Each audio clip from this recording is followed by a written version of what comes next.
अखाड़ा में आप खबरों का सिलसिला आगे बढ़ाते हैं। बात कोलकाता कांड की करते हैं, जिस पर आज उच्च न्यायालय सुप्रीम कोर्ट में बड़ी सुनवाई हुई है। सुप्रीम कोर्ट ने इस मामले में स्वतः संज्ञान लिया, सुओ मोटो कॉग्निसेंस जिसे अंग्रेजी में कहते हैं। और आज इस मामले में सुनवाई के दौरान कोर्ट ने जो सख्त टिप्पणियां की, उसका जवाब कोर्ट में बंगाल सरकार के वकील को देते नहीं बना। कोलकाता कांड में आज भी आरजी कर अस्पताल के पूर्व प्रिंसिपल से सीबीआई पूछताछ कर रही है। इसके अलावा आरोपी संजय राय का पॉलीग्राफ टेस्ट होगा, इसके लिए कोर्ट ने सीबीआई को इजाजत दे दी है। और चौथा बड़ा अपडेट यह है कि कोलकाता पुलिस ने आज आरजी कर अस्पताल में भ्रष्टाचार मामले में प्रिंसिपल रहे संदीप घोष पर एफआईआर भी दर्ज कर ली।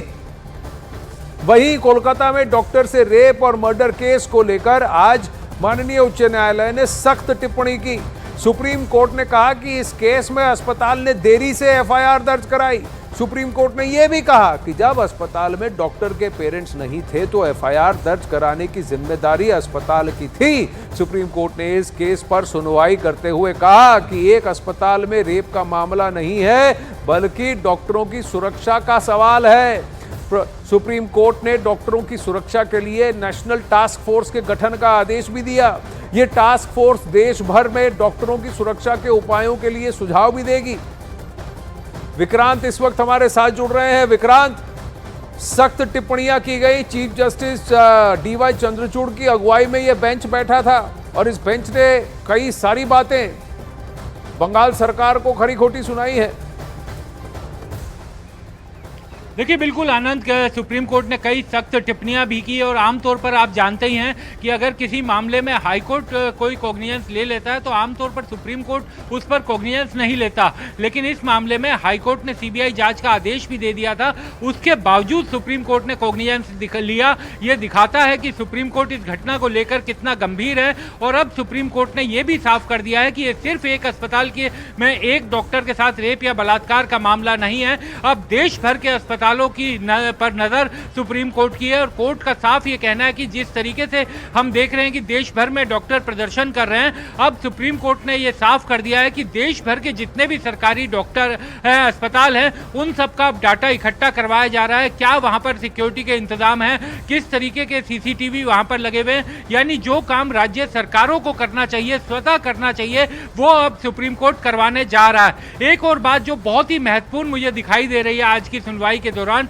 कोर्ट ने साफ ये कहा कि जो प्रिंसिपल हैं उन पर कई सवाल कोर्ट ने उठाए। और कोर्ट ने ये भी कहा कि उन्होंने एफआईआर क्यों नहीं दर्ज करवाई, जबकि सबसे पहले जानने वाले घटना के बारे में, अपराध के बारे में जानने वाले वो थे। उन्होंने लड़की के परिजनों को, डॉक्टर के परिजनों को गलत जानकारी दी शुरुआत में कि सुसाइड का केस बताया। और जो एफआईआर उनकी तरफ से दर्ज होनी चाहिए थी वो लड़की के पिता ने बहुत बाद में दर्ज करवाई। तो कहीं ना कहीं वो निगाहों में है। और अगर सीबीआई ने अपनी स्टेटस रिपोर्ट, क्योंकि गुरुवार तक सीबीआई को अपनी स्टेटस रिपोर्ट देनी है, अगर जांच में कहीं ये पाया गया कि उन्होंने सबूत मिटाने में या अस्पताल प्रशासन की किसी तरह की भूमिका है, तो मुझे लगता है कि उन सब के लिए बेहद परेशानी खड़ी हो जाएगी। विक्रांत, इसमें जो आरजी कर के पूर्व प्रिंसिपल हैं उन पर भी सख्त टिप्पणी की गई है और एक नेशनल टास्क फोर्स के गठन की बात भी की है सुप्रीम कोर्ट ने। देखिए बिल्कुल एक नेशनल टास्क फोर्स बनाई गई है। जो टास्क फोर्स एक तो राज्य सरकारों को ये कहा है कि वो अपने यहाँ पर जितने भी अस्पताल हैं उन सब का डाटा सेंटर को भेजे, जिसमें बताए कि कितने सिक्योरिटी गार्ड है, कितनी किस तरीके से सुरक्षा होती है, कहाँ पर क्या अस्पतालों में एंट्री करते वक्त बैगेज चेक करने का इंतजाम है, मेटल डिटेक्टर लगे हुए हैं, क्या अस्पतालों में सब जगह सीसीटीवी लगे हुए हैं। ये रिपोर्ट सेंट्रल गवर्नमेंट एक महीने के अंदर कंपाइल करके इसके डाटा कोर्ट को देगी। दूसरा, जो टास्क फोर्स बनाई गई है उस टास्क फोर्स में निजी अस्पतालों के डॉक्टर को भी शामिल किया गया है और सरकारी अस्पतालों के डॉक्टर को भी, और उसमें कैबिनेट सेक्रेटरी और होम सेक्रेटरी को भी एक्स ऑफिशियो मेंबर बनाया गया है। ये 3 हफ्ते में अपनी रिपोर्ट देगी, इंटरिम रिपोर्ट होगी और फाइनल रिपोर्ट, अंतिम रिपोर्ट 2 महीने के अंदर देगी। तो निश्चित तौर पर अब ये देश भर में डॉक्टर्स की सुरक्षा, मेडिकल स्टाफ की सुरक्षा का जो मुद्दा है वो अब सुप्रीम कोर्ट उसे सुलझाने की दिशा में आगे बढ़ता हुआ दिखाई दे रहा है। कहीं सीआईएसएफ और सीएपीएफ के डिप्लॉयमेंट की भी बात की गई है डॉक्टरों की सुरक्षा के लिए। क्या ये मुमकिन हो पाएगा, कैसे किया जाएगा और ये नेशनल टास्क फोर्स कैसे, क्या रिकमेंडेशंस देगी, कौन कौन इस टास्क फोर्स में शुमार होगा, किन किन का नाम, ये सब देखने वाली बात है। वहीं माननीय उच्च न्यायालय ने डॉक्टरों से हड़ताल वापस लेने की भी अपील की है। सुप्रीम कोर्ट की इस अपील के बाद डॉक्टरों के संगठन में एक बैठक हुई है संगठनों ने एक बैठक बुलाई। डॉक्टरों के संगठन ने हड़ताल वापस लेने के संकेत भी दिए हैं। कहीं ना कहीं कोर्ट ने इस बात को संज्ञान में लेने की अपील की डॉक्टरों से कि उनके काम ना करने से, उनके हड़ताल पर आ जाने से कई सारे मरीजों को दिक्कतें हो रही हैं। कई सारे देश के टॉप अस्पताल में जो लोग चिकित्सा के लिए आए हैं उन्हें तकलीफें हो रही हैं। कई सारी ऑपरेशन जो होनी चाहिए वो नहीं हो रही हैं। इसलिए सुप्रीम कोर्ट ने डॉक्टरों से अपील की, देखिए हम भी इसे संज्ञान में ले रहे हैं, हर कोई इसे गंभीरता से ले रहा है। आपसे आग्रह है कि आप इस वक्त प्रदर्शन बंद करें और काम पर वापस लौट जाएं। आप डॉक्टरों के संगठनों ने मन बना लिया है, लग रहा है कि वो अब अपने प्रदर्शन को कॉल ऑफ कर वापस काम पे लग जाएंगे, क्योंकि माननीय उच्च न्यायालय ने स्वतः इसका संज्ञान में लेकर इस पर एक्शन में आ गई।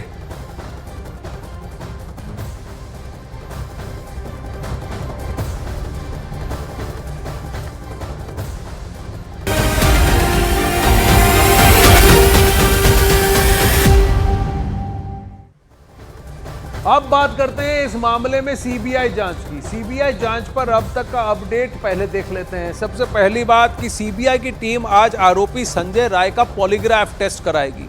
सीबीआई की टीम 7 दिन से इस केस की जांच कर रही है।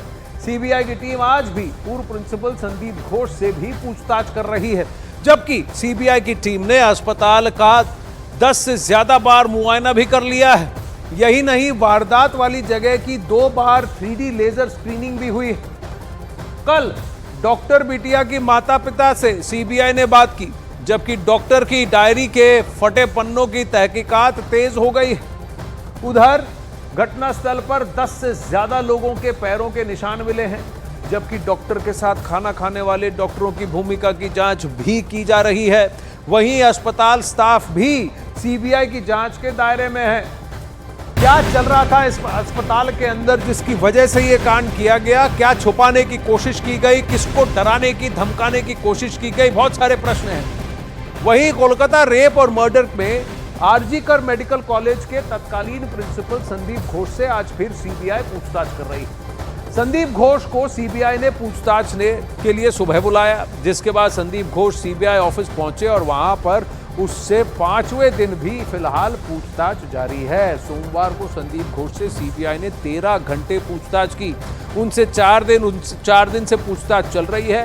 अब तक 53 घंटे पूछताछ हुई है। संदीप घोष सीबीआई की जांच की एक बहुत अहम कड़ी है। क्या अस्पताल में भ्रष्टाचार का एक बहुत बड़ा रैकेट चल रहा था, जिसको छुपाने की एक गहरी गंदी साजिश थी कि उस महिला डॉक्टर को मार दिया गया उसका रेप करके, लोगों को डराने के लिए कि चुप रहो, कुछ ना कहो। बहुत सारे प्रश्न उठे। सीबीआई इस मामले में 2 एंगल से तफ्तीश कर रही है। एक रेप और हत्याकांड, दूसरा अस्पताल की भूमिका और अस्पताल से जुड़े हुए तमाम किरदार।